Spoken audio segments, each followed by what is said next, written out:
Bonjour les filles. Ah, je suis trop contente d'être là. Ah, ça va vite. Hein. Ah là là, on y va. Hein. Elle a ses petites notes, elle a tout, c'est fantastique. Voilà. On casse les codes aujourd'hui, j'ai l'impression. Oui, un peu, hein. Ouais. T'as l'air très organisée. Grâce à toi. Un peu stressée? Oh, bah, ouais, un peu le trac, quoi. Ouais. T'as bien dormi?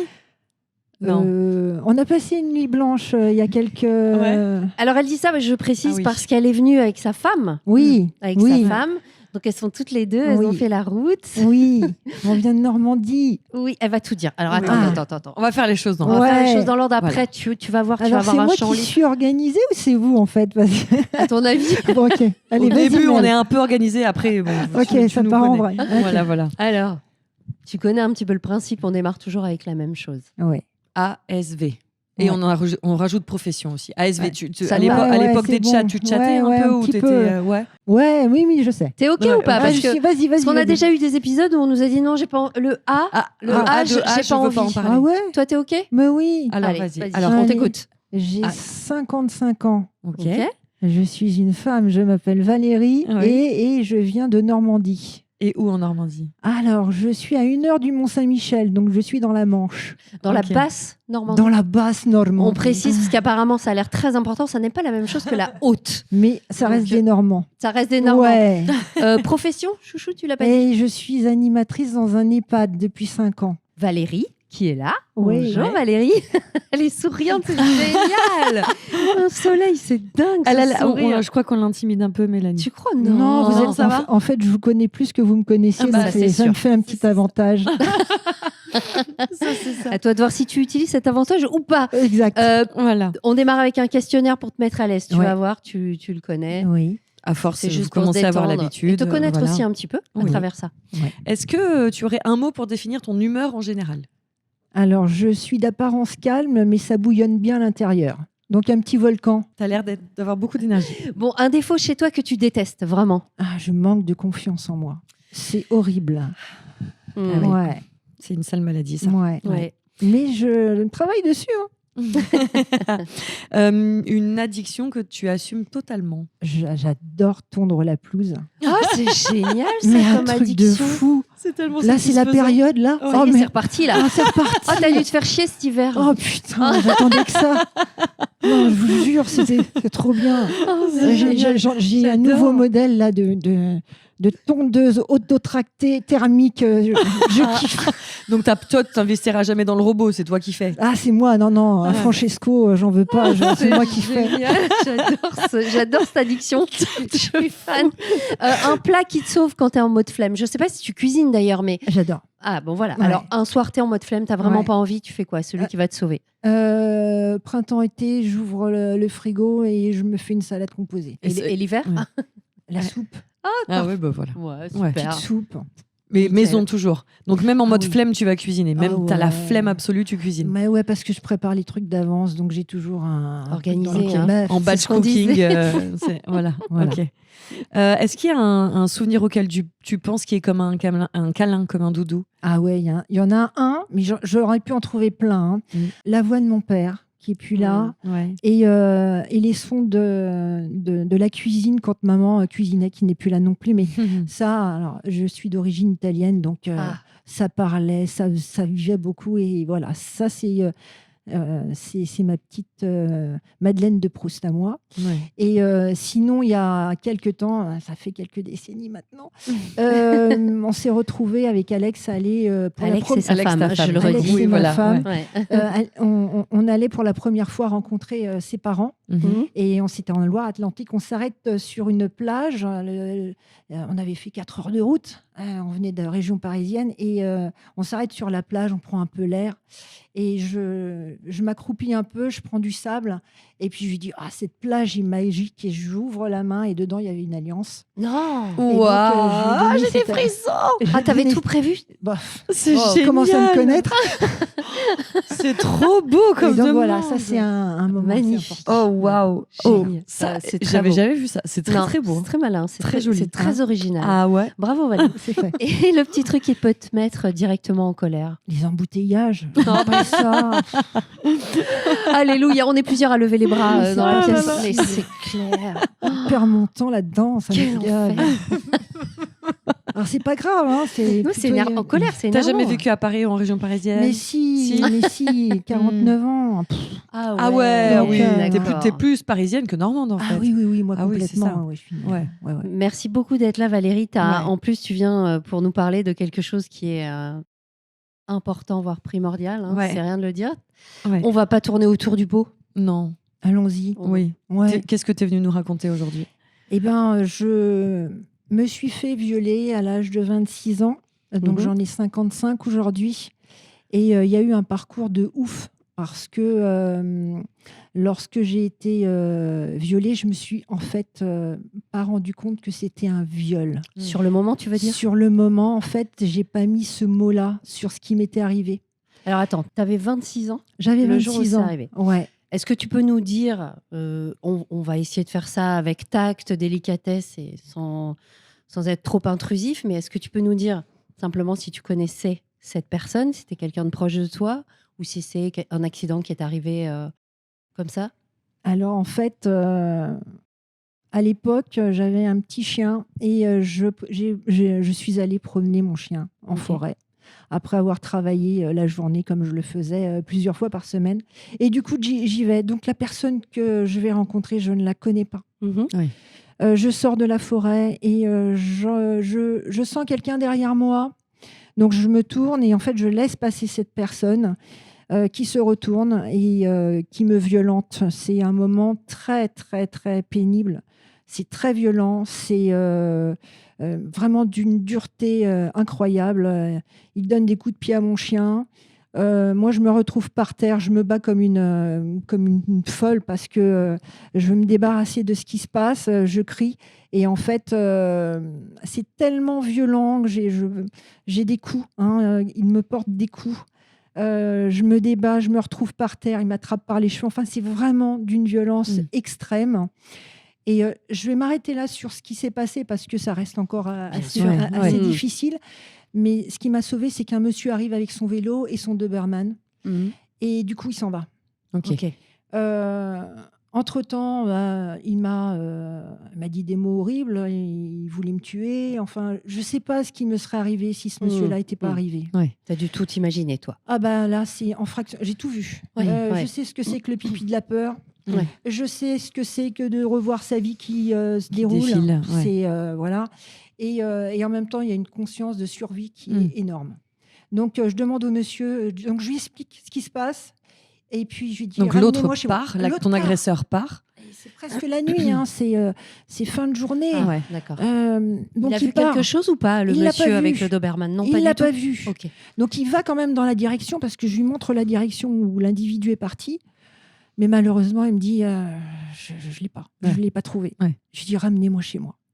Donc, je rentre à la maison. Mes parents ne sont pas là parce qu'on n'habitait pas très loin. Tu vivais toute seule à cette époque? Non, j'avais un compagnon qui sera le papa de ma fille plus tard. Et pas là. Donc, j'appelle la personne qui va m'accompagner à la police. C'est mon cousin. Prends ton temps. Oui. Respire. Give me your hand. Désolée. Il n'y a aucun problème. Non, bah alors là, ne t'excuse de rien. Et donc, il m'emmène à la police et je vais porter plainte. Et en fait, je ne porte pas plainte. Ils me disent qu'il faut que j'aille me faire examiner dans un centre, dans une unité exprès de la police. Et donc, j'y vais. Il m'emmène. Avec ton cousin, toujours. Mon t'es cousin pas toute m'emmène. seule. Okay. Il m'emmène. Et donc là, on se met à nu. Hein. Obligé. Dans tous les sens du terme. Tout de suite. Après, il n'y a pas eu on de sas de décompression. Non, il faut pas. Il faut pas. Il ne faut pas, en fait. Faut y aller parce qu'il y a plein de preuves. Alors, c'est aux prémices. Hein. Je vous rappelle, hein, ça fait... En fait, ça m'est arrivé, et c'est la seule date que je vous donnerai. Il n'y a pas de souci. Le 16 novembre 1995. Donc, il y a plein de choses qui ont bien évolué depuis. D'accord. Et donc, voilà, je suis examinée. Le lendemain, je vais porter plainte au commissariat. Et ben, vous me le croyez ou pas, la plainte, elle est perdue. Je le sais que 6 mois après, parce que je suis contactée par un lieutenant de police qui me dit, on ne retrouve pas votre plainte, est-ce que vous pouvez venir reporter plainte. Revivre. Donc je reporte plainte. J'y vais, je reporte plainte. Tu racontes de nouveau ton histoire. Mais Tu déballes tout. Ouais. Ce qu'il faut savoir, c'est que quand je suis rentrée à la maison après le viol, j'ai pas eu un super accueil. Clairement. Par qui? Par ta famille? Alors, mon compagnon de l'époque était peiné. Il ne savait pas quoi faire. Oui, il était désarmé. Il était démuni. Désarmé. Par contre, ça a été beaucoup plus difficile pour mon père et ma mère. Mon père m'a carrément dit « Qu'est-ce que tu faisais en forêt ?» Ah oui. Mais pourquoi tu as été en forêt? Ouais, genre donc, tu sais que c'est un endroit qui peut potentiellement poser des problèmes. Pourquoi tu vas là? Pourquoi tu es en forêt seule? C'est ta faute. Oui, bah oui, bien sûr. L'insinuation est lourde quand même. À 26 ans, mon père me dit c'est de ta faute. Bah, c'est de ma faute. Bah, bien sûr. Toi, tu l'as pris pour argent comptant? Encore aujourd'hui, quoi. C'est des mots qui... Et donc... Et ta maman, pardon. Ta maman, maman, elle est restée un peu en retrait. J'avoue que je n'ai pas le souvenir d'une aide de maman, mais plutôt d'une neutralité. Ok. Qui, toi, j'imagine, sur le moment, en train de vivre cette chose, a dû te sembler complètement ahurissant de ne pas avoir son soutien, avec la force d'une maman qui peut te porter. Bah, en fait, je ne l'ai pas ressenti comme ça. Pour moi, j'étais déjà sur autre chose. Et l'autre chose, c'était ce que m'a dit mon avocat après. Il m'a dit, vous avez mis un mouchoir sur ce qui vous est arrivé. Et donc, c'est ce que j'ai fait. Et j'ai vécu avec cette lourdeur pendant plus de 20 ans. Parce que, donc, tu es allée porter plainte. Ouais. 6 mois après, ils perdent cette putain de plainte. Donc, tu la refais. Tu y retournes. Donc là, on la retrouve. Je l'ai. Personne n'a retrouvé ce gars dans cette période. Non. D'accord. Non. Il n'y a pas eu d'enquête, il n'y a rien en fait. Il y a une enquête et je le saurai plus tard. Okay. Parce que j'ai un coup de fil 20 ans plus tard. Et là, j'ai un lieutenant de police qui m'appelle et qui me dit « Vous êtes bien, madame ?» Je lui dis « Oui, je suis. Vous êtes bien arrivée ?» « Oui, en effet. » Il me dit « On a peut-être retrouvé l'individu. » 20 ans plus tard ? 20 ans plus tard. Parce que, heureusement, que tu es allé te faire examiner juste après son agression. Je vais vous expliquer ce qui s'est passé. Et encore, ça, je le sais, mais vraiment, c'est des petites choses que je sais au fur et à mesure. Donc, je sais qu'il y a le procès qui va s'ouvrir. Donc, il me demande si je veux constituer partie civile. Au procès de la personne ? Oui, on me dit ça peut être lui. Ok, waouh. Ça peut être lui. Est-ce que vous êtes avec nous? Est-ce que vous portez partie civile? 20 ans après. Donc, grosse discussion. Et puis, il faut que je trouve un avocat. Mais toi, tu t'es dit quoi quand ils t'ont appelé, qu'ils t'ont posé cette question? Eh ben, il y a quelques nuits où... Alors, moi, pendant 20 ans, ce qui est compliqué, c'est que pendant 20 ans, je suis enfermée dans mes peurs. Oui. C'est-à-dire que je ne peux plus sortir toute seule. Du tout. C'est pas possible. Normal. Mais je m'adapte. C'est-à-dire que quand je veux faire quelque chose, j'ai toujours quelqu'un avec moi. Ça ne se voit pas forcément. C'est-à-dire que c'est un handicap qui est énorme. Je suis enfermée dans mes peurs à moi. Le manque de confiance, il est énorme. Mais c'est très invisible. Personne ne peut le voir. Quand je suis en ville, il y a un homme qui est face à moi, je change de trottoir. Bien sûr. D'accord. C'est un trauma. Je suis complètement traumatisée. Complètement traumatisée. Et donc, l'ouverture du procès va me permettre de progresser un peu. Ouais. Et je progresse parce que je trouve un avocat extraordinaire qui va m'accompagner, qui va me soutenir, qui va vraiment me protéger. Qui comprend ce que tu vis. Et pour cause, c'est un avocat qui s'occupe d'une association de femmes victimes de violences. Donc, c'est extraordinaire. Vous parlez la même langue, en fait. Il sait ce que tu vis, quoi. Alors, c'est une dame. Elle, ouais. Et c'est extraordinaire. C'est-à-dire que tout ce que j'ai vécu, si c'est pour l'avoir rencontrée, elle, c'est du bonheur. C'est vrai. Ah oui. C'est joli de dire vraiment, ça. Ouais. Vraiment. Est-ce que c'est parce que tu as l'impression que c'est la première personne depuis que tu as vécu ça qui comprend, qui te soutient, qui va peut-être t'aider? Ou c'est le hasard? Ou c'est parce que c'est elle et que c'est comme ça? Je pense qu'on s'est trouvés. Ouais. Je pense qu'on s'est trouvés. Alors, je ne parlerai pas d'Alexandra, mon épouse, qui, bien évidemment, m'a soutenue et me comprend. Elle me connaît par cœur. Donc, Mais elle, particulièrement, je pense que c'est que la tierce personne, en fait, qui ne connaît pas et paf. L'œil extérieur, quelqu'un, un œil Elle extérieur, est pro. c'est important. Ouais. Hein. Elle est pro, elle a vécu des trucs, elle a soutenu. Enfin, je la comprends, elle me comprend. Ouais.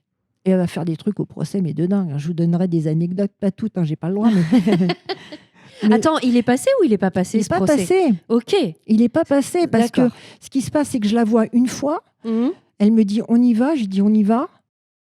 Elle m'explique tout ce qui va se passer, à peu près.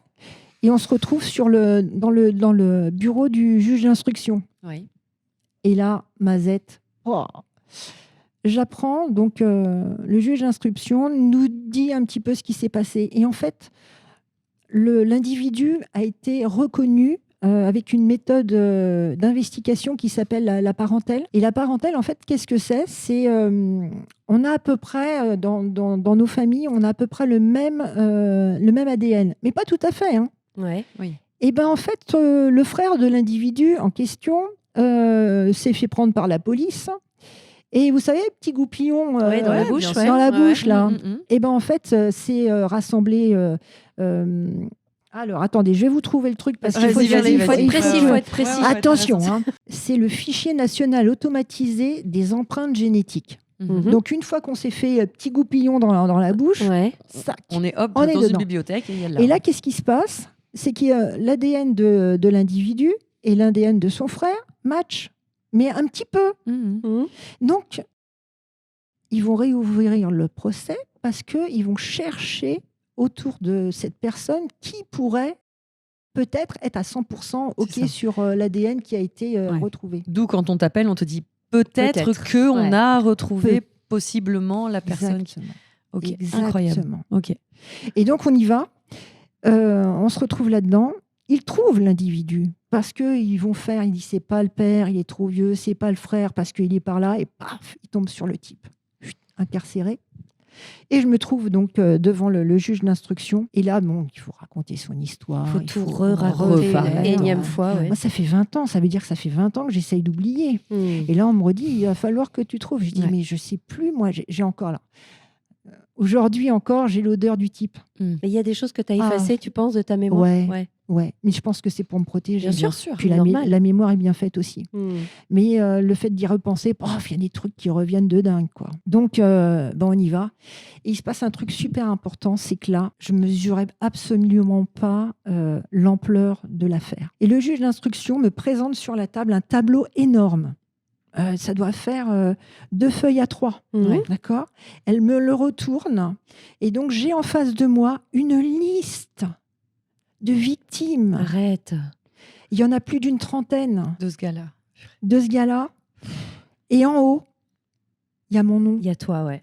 Je suis la première à avoir porté plainte. Ok.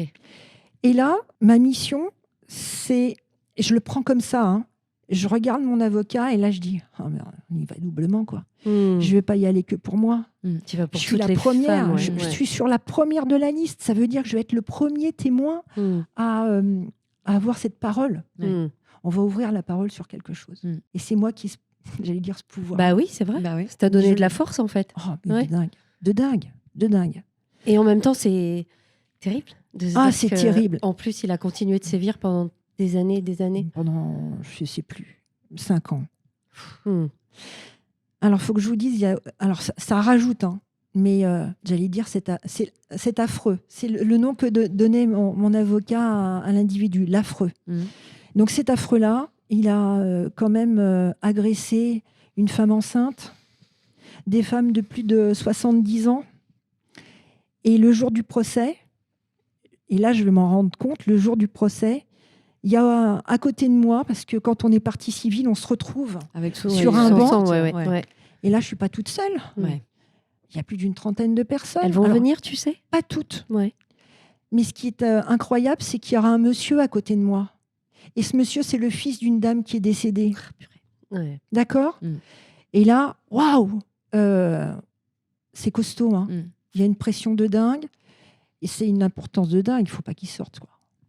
Il est emprisonné depuis combien de temps ? Il sera emprisonné en 2015 et le procès a lieu le septembre 2020.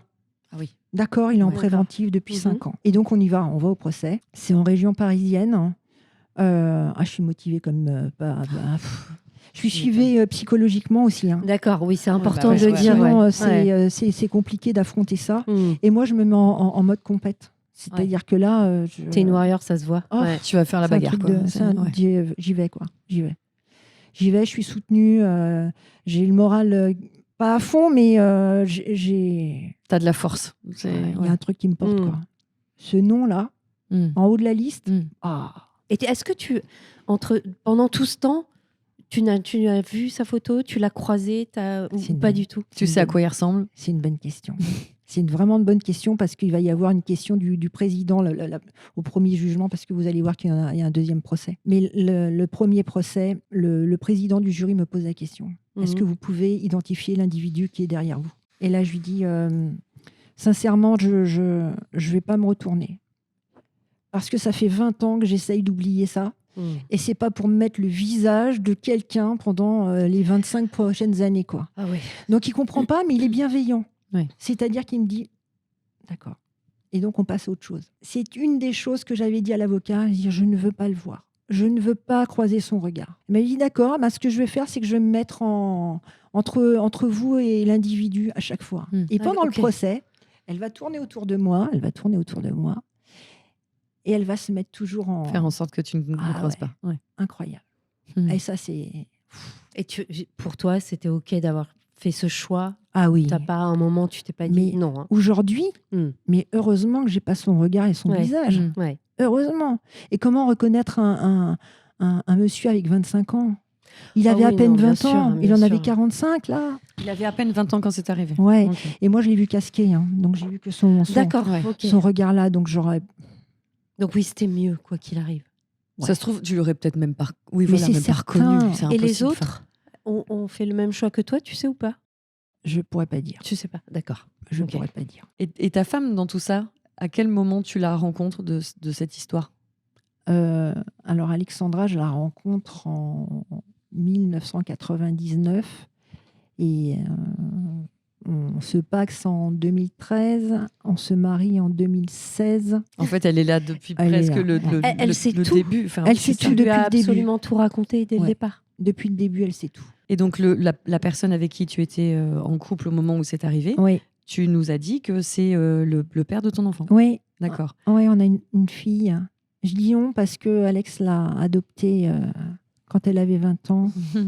Donc, on est deux mamans, un papa, et c'est merveilleux. C'est fantastique. Et ta fille, elle est par rapport à tout ça? Elle l'a su tardivement parce que je ne voulais pas le dire. Donc, quand on est allé au procès, je lui ai dit à ce moment-là. D'accord. Déjà qu'elle est à fond avec nous, alors là. C'est une warrior comme sa maman. Pire que moi. Pire? Ouais, pire que moi. C'est possible donc? Ouais. Donc, il est encore condamné aujourd'hui? Ouais. Il est encore emprisonné. Alors, ce qui se passe, c'est qu'il prend 20 ans. Il prend 20 ans et il fait appel. Donc, en course. Bien sûr, donc, et pourquoi tant pas. qu'on y est. Ouais. Et donc, pour la petite anecdote, quand même, à la fin du procès, c'est relativement long. Parce que toutes les personnes, il faut dire accusées ou acquittées. Oui, ouais. Et donc, moi, je suis la première, donc j'entends vaguement accusée. Je l'entends vaguement, mais je vois mon avocat qui se retourne et qui me fait un petit signe de la tête en me disant c'est bon. C'est bon. Voilà. Mais ça va tellement loin que on se renferme. Et à la fin, il y a sur le banc des gens qui sont joyeux de ce qui est arrivé, comme ça. Et moi, j'arrive pas à être joyeuse, j'arrive pas à être contente de ce qui se passe. Je suis soulagée. Oui, c'est ça, oui, c'est quand même. certain. Mais le content heureux, c'est peut-être un peu... voilà, il y a quelqu'un qui va partir en prison et c'est quand même compliqué. Mais c'est la justice. C'est la justice. Ouais. Et là, j'ai été reconnue victime. Donc c'est pas grave. T'avais qu'à pas être là. T'avais qu'à pas aller dans la forêt. T'avais qu'à pas aller dans la forêt. Je suis victime. C'est pour ça qu'aujourd'hui, quand j'ai eu cette opportunité, je me suis dit, faut que j'appelle, faut que je remplisse le formulaire. Le petit formulaire de je suis une paillette. Si elle m'accueille, les filles, c'est top. Si les paillettes m'accueillent, je suis une super paillette de compète. C'est clair. T'as la médaille, c'est bon. Et une victime, c'est vrai, et tu le dis, tu vois, là, aujourd'hui, tu le dis. Ouais. C'est pas ta faute, quoi. Non, c'est pas ma faute. Et c'est surtout ne pas minimiser ce qui se passe. Bien sûr. C'est que le juge d'instruction, avant le procès, m'a dit vous êtes victime de viol. Mais c'est ça que tu disais tout à l'heure, en fait. Tu dis, mais je n'ai pas réalisé avant longtemps que c'était un viol. Non. Mais alors, pour toi, c'était quoi? Juste une agression? Pour moi, c'était une pénétration. Un viol, c'était une pénétration sexe-sexe. Ouais. C'est pas du tout ça. Ouais. Quand on relit le texte de loi, c'est pas du tout ça. Donc, Ouais. j'ai été victime d'un viol Mmh. à 26 ans. Et aujourd'hui, je suis contente d'avoir témoigné à ce procès, d'y être retournée 14 mois après en appel dans ce palais de justice de l'île de la Cité à Paris. Pour l'anecdote, on a eu le procès en même temps que le procès du Bataclan. Ah ouais. C'était complètement fermé. Il a fallu me montrer patte blanche, une pression supplémentaire pour rentrer. Est-ce qu'aujourd'hui, tu sors et sans cette peur? Est-ce que tu as l'impression, depuis que cette personne est emprisonnée pour 20 ans a priori, l'appel, je ne sais pas où ça en est, mais en tout cas, là, dans ce que tu nous racontes, on en est là. Est-ce que enfin tu peux sortir toute seule ou il y a encore et toujours un petit stress, même peut-être moindre, mais... Il faut se faire violence. Encore aujourd'hui, il a oui. perdu en appel. Ah voilà, d'accord, très Il bien. a perdu en appel. Là, il est en prison. Il est en prison. 20 ans. Il va plus faire de mal à personne. Mais c'est l'essentiel, c'est le plus important. Ouais. Voilà, ce type-là ne touchera plus une femme. Bravo. Voilà, il est enfermé. C'est justice. Ouais. Et toi alors? Et moi, je continue à avancer pas à pas. Petit à petit. C'est-à-dire que maintenant, on est en Normandie. C'est super beau. C'est la campagne. Faut y aller dans les chemins de campagne toute seule. C'est pour ça, mais ouais, oui. là où tu vis, l'entourage et tout, c'est... Et donc, t'y es, quoi. j'ai réussi à faire un petit circuit, à partir toute seule, courir. Ta femme t'autorise? Vous pouvez me pousser aux fesses. Oui, au contraire, même, c'est ça, Ouais, pour que tu puisses aller, donc ça y est, quoi, vas-y. Alors, pas sur des endroits que je ne connais pas. Ça, j'y arrive pas. Donc, tu peux pas? Non. Mais par contre, sur des circuits que je connais, j'y vais. Ouais. Tu fais ça depuis longtemps? 3 ans. Ouais. C'est bien. Bah ouais. Bah ouais. Bien Mais sûr. ouais. C'est le temps qu'il faut pour se reconstruire un petit peu. Est-ce que tu penses que tu t'es reconstruit aujourd'hui ou il y a encore... Le manque de confiance en moi, je ne suis pas sûre de pouvoir... je travaille dessus, vraiment. Je fais des efforts constamment. Je suis un petit peu introvertie, du coup. Heureusement que j'ai des gens qui me connaissent et quand ça ne va pas... Ils le voient. Ouais. Là, ça ne va pas. Hormis ta femme, Oui. t'es bien entourée. Oui, bien sûr. Non, mais c'est sûr, j'ai cette chance-là. Ouais. T'es mignonne, hein, t'es souriante et tout, hein, franchement. Hein. C'est incroyable. Hein, ce qu'on a senti, c'est éprouvant. On a senti quand même que t'avais vraiment un message à passer quand t'es arrivée. J'ai quelque chose à dire. Tu penses à... On en entend beaucoup parler d'agression encore et toujours. Les chiffres sont faramineux. Je crois qu'il y a... plus en plus, heureusement, c'est ça. aussi. Par rapport à l'année dernière, je ne veux pas dire de bêtises, je l'avais noté, mais il y a 17% ou 23% en plus. C'est-à-dire que rien ne change. Alors les gens parlent et vont porter plainte. Ouais. Donc forcément. Mais les agressions ne baissent pas. Les agressions ne baissent pas, même... Toi, tu t'es donné une mission où ça y est, maintenant que cette personne est à l'endroit où il doit être, à savoir en prison, tu vas penser à autre chose, tu as envie d'oublier et d'avancer, ou alors est-ce que parce qu'il y a beaucoup de victimes qui ont ces choses-là, qui se disent, bah non, en fait, ça va être un sacerdoce et je vais me battre pour cette cause. T'es dans quelle... Faire partie d'une association, association féministe ou contre les violences faites aux femmes je suis dans le combat, mais de façon modérée, c'est-à-dire que si on a besoin de moi, je suis là. Et je pense que cette attitude-là, on peut tous l'avoir. C'est-à-dire que quand on a ce genre de problème, on peut ne pas aller porter plainte. On peut avoir peur. On peut se dire que ça ne sert à rien, que c'est fait, le mal est fait. Donc non, il faut aller porter plainte, c'est sûr. Bien s'entourer de gens, ça veut dire aller chercher les gens positifs, aller chercher les gens qui vont pouvoir être à l'écoute. Donc les gens toxiques, on les enlève. On essaye de ne pas être avec eux, mais d'être avec les gens qui vont pouvoir nous aider. Cette fameuse phrase de « on te croit », en fait. On te croit. On te croit. Voilà, on te croit. On ne te juge pas et on te croit. Tu as ressenti beaucoup ça à l'époque ? Des personnes importantes pour moi qui l'ont fait, maladroitement. Lors de l'ouverture du procès, 20 ans après, quelqu'un de proche de moi qui m'a dit « ça fait 20 ans ». Genre, il y a prescription, on s'en fout, quoi. Pourquoi on parle de ça ? On passe à autre chose, quoi. Voilà. Donc ça, c'est... Voilà. Donc ça reste, ça reste. Donc, la plaie, elle est toujours là. Elle est un petit peu moins visible. En fait, c'est une cicatrice que tu auras toute ta vie. Avec. Tu l'auras toute ta vie. Voilà. Il ne faut pas l'oublier. Et donc, ce que je pourrais dire aux femmes qui ont ce problème-là, qui ont eu ce cataclysme comme ça, là, en parler, trouver la personne. Et en parler, c'est pas forcément... Je pense que c'est important aussi de le dire.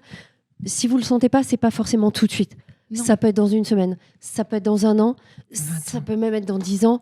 Mais à un moment donné, s'autoriser à en parler. Il ne faut pas laisser passer. Mais pas forcément tout de suite, parce que je sais pas. Toi, tu as eu énormément de force quand même, malgré tout. Il faut du temps, C'est pas grave.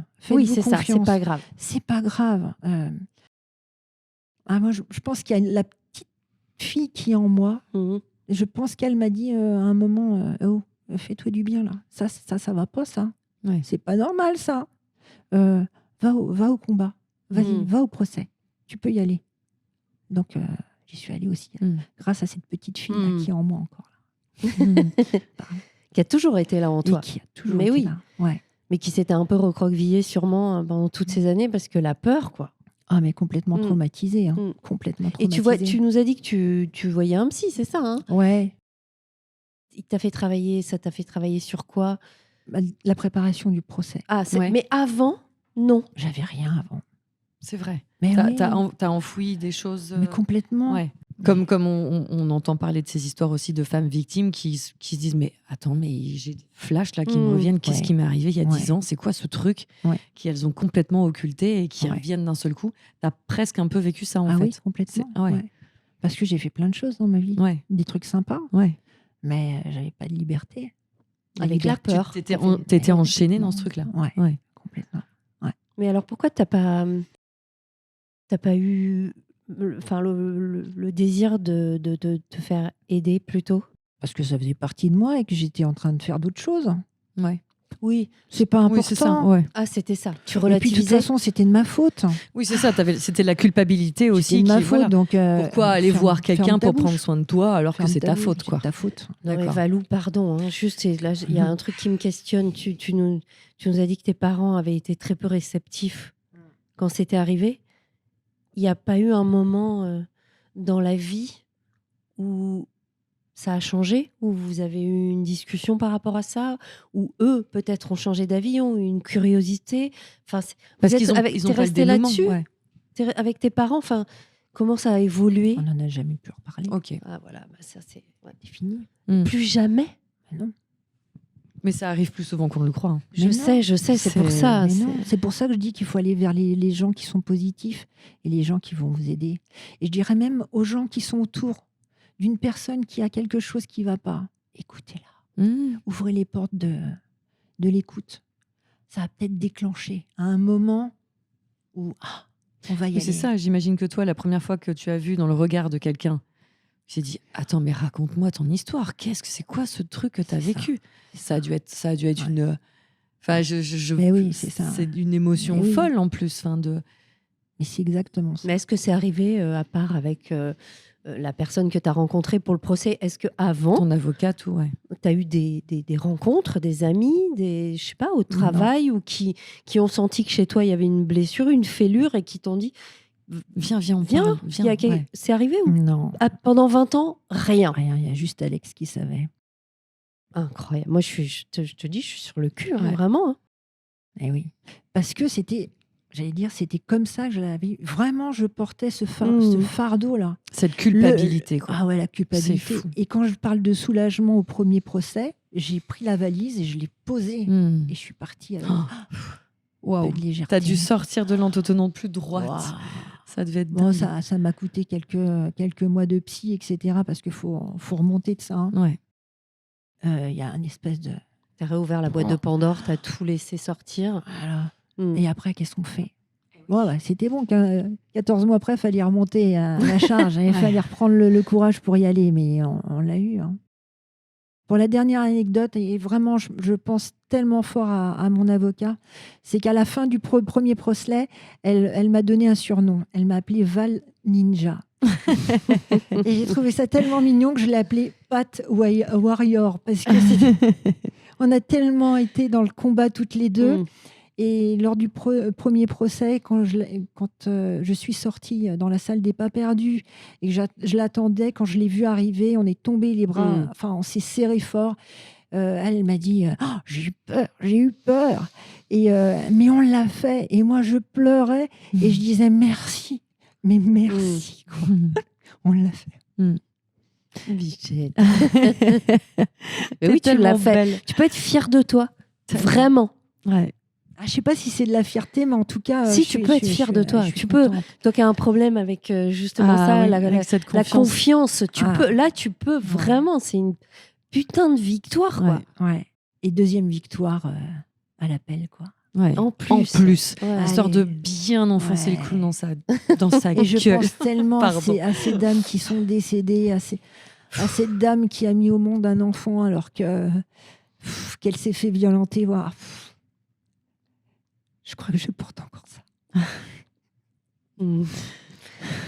Qu'est-ce que tu voulais dire en venant ici? Le truc qui était le plus important pour toi? Est-ce que tu penses que tu l'as dit ou pas? Non.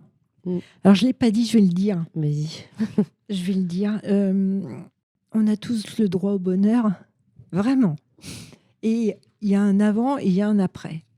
Quand il nous arrive un truc comme ça, c'est super dur. Mais ça peut être tellement beau après. Donc, faut aller au combat parce que c'est pas facile. Mais putain, qu'est-ce que c'est bon. La vie est belle, hein. Franchement, la vie est belle. Alors, des petites choses, hein. Mais la vie est belle. Donc, aux dames qui ont subi ça, qui le subissent encore, allez-y. Ça va bien se passer. Ce sera pas facile. Mais ça en vaut la peine. Vraiment, ça en vaut la peine. Et l'amour n'a pas de violence. Le dernier petit truc peut-être pour les dames qui sont victimes de violences intrafamiliales, le 39-19. Allez à l'écoute. Soyez à l'écoute les uns des autres. Entourez-vous de femmes. Ça peut être un premier pas. Allez-y, pas à pas. Vous n'y arrivez pas la première fois, la deuxième peut-être. Peut-être la troisième, la quatrième, la cinquième. On s'en fiche, on va y arriver. Vous allez y arriver. Vous le méritez. Vous êtes formidable. Vraiment. Et écoutez cette petite fille qui est en vous. Merci beaucoup, Chouchou. Tu te sens comment aujourd'hui? Moi, j'ai 55 ans. Je suis ménopausée. Je suis grand-mère. Je suis plein de projets partout parce que justement, si ça m'a permis quelque chose, c'est de profiter de la vie. Et j'essaye d'être présente pour les gens que j'aime le plus possible et de profiter des petites choses. Un rayon de soleil, des lasagnes qui sont super bons. Une salade composée. Une courgette farcie. C'est ce qu'elle a déjeuné aujourd'hui, la Valouse, et elle s'est régalée. Voilà. C'est important en fait. Tu mets l'accent sur l'essentiel. Parce que toutes ces petites choses, c'est ce qui fait l'essentiel de la vie, l'essence de la vie, qu'on ne regarde pas forcément assez, auquel on ne prête pas. Ouais, on oublie. C'est acquis. On ne prête pas attention à toutes ces choses-là. Et c'est vrai que quand on vit des événements dramatiques, ça recentre. C'est exactement ce que tu nous dis. Ça t'a recentré sur les vraies belles choses de la vie. Et on l'a dit au début, tu as un sourire incroyable. Ah oui, c'est clair. On ne voit que ça. C'est vrai, on ne voit que ça. Dingue. T'es un soleil. Donc, c'est beau à voir en réalité. Eh ben merci. Sourions à la vie. Oui. Donne-nous un de tes projets avant de terminer, un truc Parce que tu nous dis tu as plein de choses à faire. Tu travailles dans un EHPAD aujourd'hui, c'est ça? Ouais, je travaille dans un EHPAD et il y a quelques années, il y a 2 ans maintenant, 3 ans, je sais plus.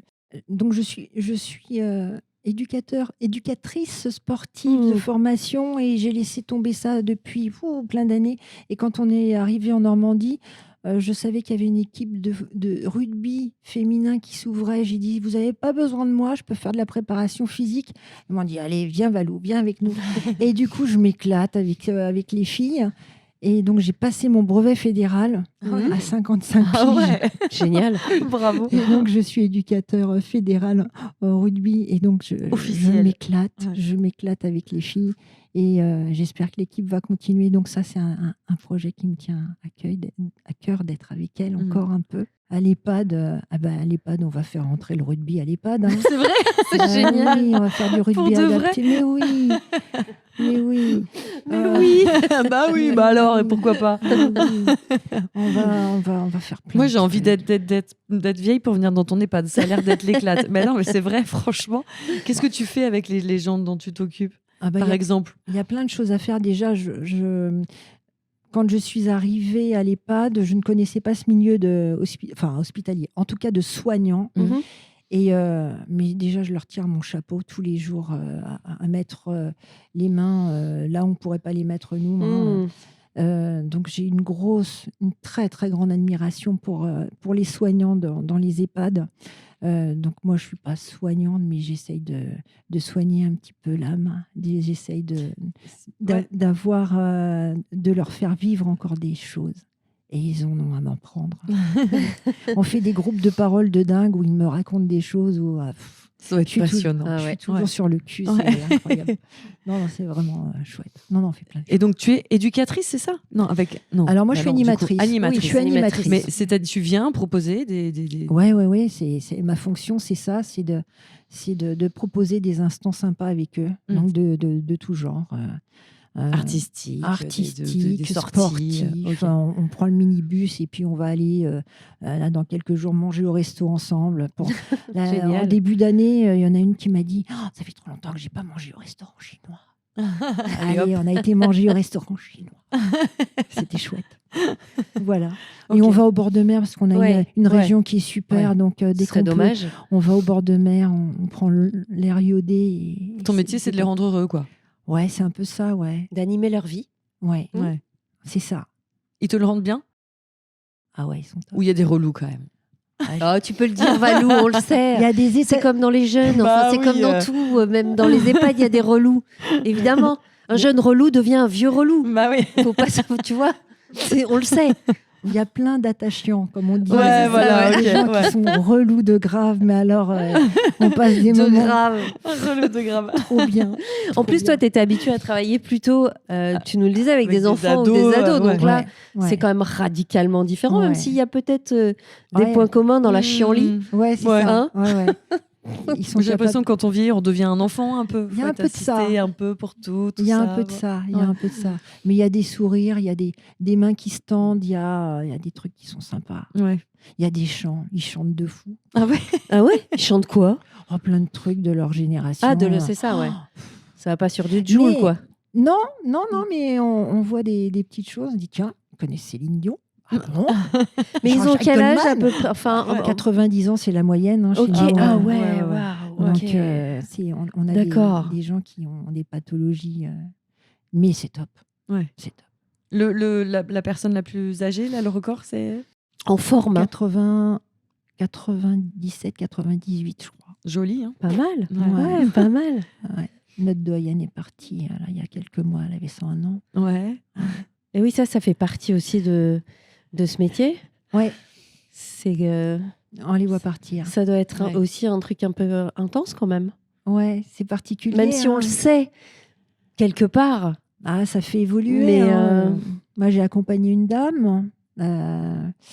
Quand on est avec les gens dans la journée et que le lendemain, tu arrives et qu'on dit elle est partie. Ouais. Et j'ai vu un petit peu la bienveillance que peut avoir l'équipe autour du départ d'une personne et le respect qu'on peut avoir du corps et de la famille aussi. L'accompagnement de la famille, c'est important. Est-ce qu'on s'habitue à ça ou pas? Je crois pas. Il y a des gens... Mettre de la distance, c'est quand même très compliqué, quoi. Ouais. Mais on y arrive. Ouais. Oui. Parce qu'on se rappelle de tout ce qu'on a fait pour eux et de tout ce qu'ils ont fait pour nous. Ouais. Oui, tu te dis que tu as fait ton max pour leur dernier moment. Ouais, c'est pas forcément triste, en fait. Non, c'est pas triste. Ça reste triste. Bien sûr. Mais c'est la vie. Oui, voilà, c'est ça. C'est une suite logique. Enfin, c'est quelque chose. Et souvent, la vie est belle. Hein, on en revient. Tu vois, tu es hyper optimiste. Hein. Il y a de l'espoir, en tout cas. Il y a de l'espoir.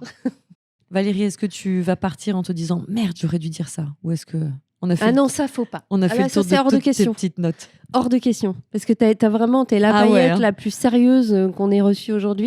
la plus appliquée. Ouais, voilà. Comment on dit? Assidue? Non, c'est pas ça le mot non plus. En tout cas, qui a pris sérieusement parce que tu avais vraiment des choses à dire et tu ne voulais pas les oublier. Je sais pas du tout si cette phrase est française. On vérifie la chérie. La chérie. C'est bon. On te laisse le temps. C'est bien. Je crois que c'est vrai. Je suis contente de moi. Je suis contente de toi. On a passé un beau moment ensemble. Ça passe vite. Hein. Oh la vache. On remet ça quand? On remet ça bientôt. Et pourquoi pas? Bah oui, bien sûr. Bien sûr, bientôt. Que tu viennes nous raconter. Si t'as d'autres choses à dire, que t'as oublié des trucs ou quoi, bien sûr qu'on remet ça. Est-ce que tu penses qu'il y a certaines personnes qui ne connaissent pas encore ton histoire, qui sont des gens qui sont proches de toi, à qui tu vas faire écouter ce podcast? Ah, ça, c'est une question que m'a posée Alex, donc mon épouse, chérie. Elle est importante. Il y a un moment où c'est bon, quoi. Ça fait partie de ma vie. Vous avez envie d'écouter, vous écoutez. Vous n'avez pas envie d'écouter. Mais est-ce que tu vas leur dire déjà que tu y as participé? Ouais, bien sûr. Okay. Ouais. Donc tu vas leur laisser le choix, au final. Ouais. Faites-le ou ne le faites pas. Voilà. Vous allez peut-être découvrir quelque chose que vous ne connaissez pas. Ah ouais. Après, je sais que pendant le procès, je l'ai dit à mes amis proches. Ouais. Je l'ai dit à mes amis proches, vraiment proches. Donc elles le savent, mes potes, mes potasses, elles le savent. Jusqu'à ce moment-là, elles ne le savaient pas. Non. Et oui, mais j'ai réussi à ne pas le dire pendant 20 ans. Non, mais c'est tellement... honnêtement, je comprends. Je comprends, ça me fait de la peine parce que... C'est ça, je me dis ça, en fait. On n'est pas choqué que tu ne l'aies pas dit. Non, pas du tout. C'est plus... un être humain que t'aimes, toute seule, que tu vives à côté de quelqu'un. T'as forcément des amis, t'as forcément de la famille. Des gens que t'aimes. Et je me dis comment on peut avoir quelqu'un qu'on aime à côté de nous qui porte un truc aussi lourd et de pas le savoir. Pas avoir vu, pas s'être dit merde, il y a un truc. C'est ça qui me fait de la peine. Ouais. C'est pas. Et pour toi et pour eux aussi. Mais on est tellement adaptable, on s'adapte à tout, c'est incroyable. La preuve. Hein. L'être humain déjà est très résilient, beaucoup plus qu'il ne l'imagine. Il faut aller au combat. Hein.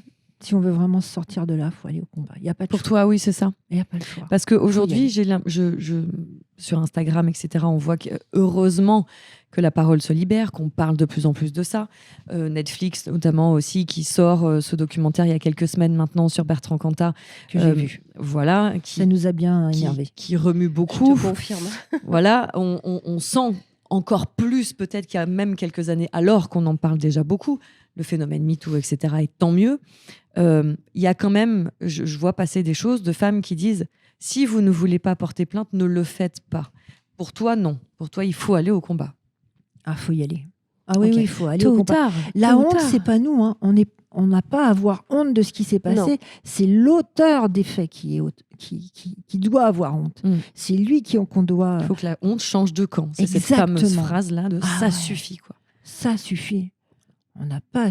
Il y a des hommes qui sont super bienveillants, qui sont super évidemment, qui nous soutiennent, enfin voilà, qui font partie de notre vie. Mais ceux qui sont à côté de la plaque, stop. Et porter plainte, c'est quand même potentiellement mettre une personne à l'ombre et l'empêcher de recommencer. Bien Donc, sûr, on se protège. Prenez le temps, mais... Il y a presque ça, un devoir de dire si pour c'est les autres. Pas pour moi, que je le fasse pour d'autres, pour pas que ça arrive encore. Oui. Quoi. Mais prenez le temps, parce que en effet, c'est pas forcément... facile de le faire le jour même ou une semaine après. Chacun prend le temps dont il a besoin, mais parler. C'est essentiel. Et écouter. Écoutez, évidemment. Évidemment. Les potes, la famille, écoutez. L'entourage. Regardez, observez, Ne soyez jugez vigilants. C'est jamais la faute de la victime. Non, c'est ça. C'est vraiment ce truc de il faut que la honte change de camp. Ça suffit. Tu as le droit, à 26 ans, d'aller dans la forêt toute seule pour promener ton chien. Normalement, oui. C'est tout. Tu as le droit, quand tu es une femme, de porter une jupe, quelle que soit. Voilà. On a le droit de tout ça.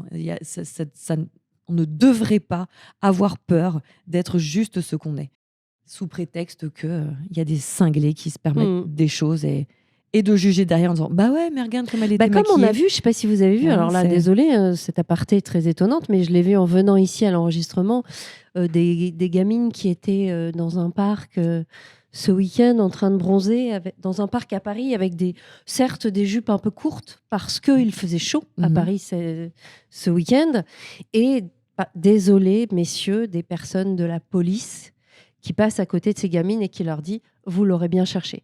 Nous sommes en 2025, nous sommes dans une grande ville, avec des jeunes filles qui sont dehors en train de profiter du soleil. Entendre ça aujourd'hui, de la part de la police, de la part de l'autorité, voilà, donc ça existe encore. Vraiment, ne nous mentons pas. On a avancé, comme tu le disais, Valérie. Oui, mais il faut dire les choses. Mon Dieu, il y a beaucoup de travail à faire. Faut se battre. Et c'est pour ça que merci du fond du cœur, mais vraiment du fond du cœur, parce que raconter cette histoire, ça a dû être dur. Vous savez, si je peux aider, si je sais qu'il y a une dame qui a pris le téléphone, qui l'a dit à une amie ou un ami, qui a été portée plainte, une seule, on a gagné.